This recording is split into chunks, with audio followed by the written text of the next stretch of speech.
প্রিয় অভিনেতাকে সামনে থেকে একটিবার দেখার ইচ্ছে ছিল, কিন্তু সেই ইচ্ছেই যে প্রাণ কেড়ে নেবে তা আন্দাজও করতে পারেননি দিল্লির হায়দ্রাবাদের এক নারী।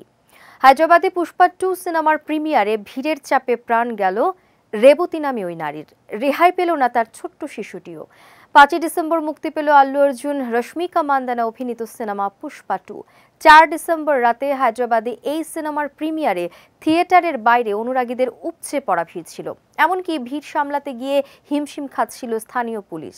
ভিড়ের মধ্যে যখন থিয়েটারের সামনে প্রবেশ করলেন দক্ষিণী তারকা আল্লু অর্জুন, তখন তাকে সামনে থেকে দেখতে গিয়েই অনুরাগীদের মধ্যে উত্তেজনা শুরু হয়। এই পরিস্থিতিতেই পদপৃষ্ট হয়ে মৃত্যু হল 39 বছর বয়সী রেবতী ও তার সন্তানের।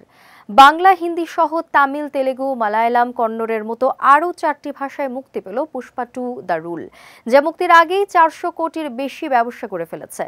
ভারতীয় দক্ষিণী সিনেমা ইন্ডাস্ট্রির চলচ্চিত্র বিশেষজ্ঞরা মনে করছেন এই সিনেমা ওপেনিং ডেতে কেজিএফ 2-র ব্যবসার রেকর্ড ভেঙে চুরমার করবে। পুষ্পা সিনেমার দ্বিতীয় ভাগে চিত্রনাট্যে বড়সড় বদল রয়েছে।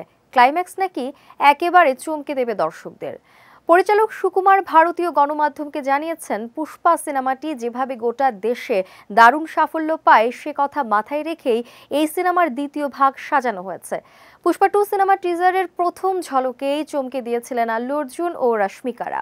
টিজার দেখার পর থেকেই এই সিনেমার জন্য উন্মুখ হয়ে রয়েছেন দর্শক।